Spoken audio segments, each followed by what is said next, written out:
Hello guys మేమైతే ఐలాండ్‌కి అయితే వచ్చినామన్నమాట. ఐలాండ్‌కి వచ్చినాక ఇంక బోనం చేయకుండా ఉంటామా? మనకి ఎట్లా ఉండబుద్ధి అవుతుంది. సో గాయ్స్ మేమైతే బోనం కోసం అయితే షాపులు తిరిగినాం. బోనం తీసుకున్నాం. బోనం పట్టువ తీసుకున్నాం ఫ్రెండ్స్. తెల్లారైతే ఇంకా బోనం చేసేయాలి అనేసి ఇంకా మార్నింగ్ లేచి స్నానాలు చేసి దర్శనం అయిపోయింది ఫ్రెండ్స్. దర్శనం అయిపోగానే ఇంకా మల్లన్నకైతే బోనాలు అయితే తయారు చేస్తున్నాం అనమాట. ఇవైతే మల్లన్న బోనాలు ఫ్రెండ్స్. ఇట్లా మల్లన్నకైతే ఇట్లా నిలువు బొట్లు అయితే పెట్టాలి ఫ్రెండ్స్. సో బోనాలు అయితే రెడీ అయిపోయినాయి అనమాట.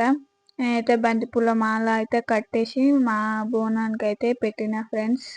సో అంత అయిపోయింది కదా, బోనం అయిపోయినాక మల్లన్నకైతే ఎత్తుకుపోయేది ఏమి ఉండదు ఫ్రెండ్స్. ఆడనే పటం వేసి ఆ పటం ముందర పెడతారు ఫ్రెండ్స్. సో మాకైతే బోనం ఎత్తిరు. బోనం ఎత్తంగానే పటం చుట్టూ తిరిగి మళ్ళీ పటం ముందర పెట్టాలి ఫ్రెండ్స్. సో ఇవి మల్లన్న బోనాలు.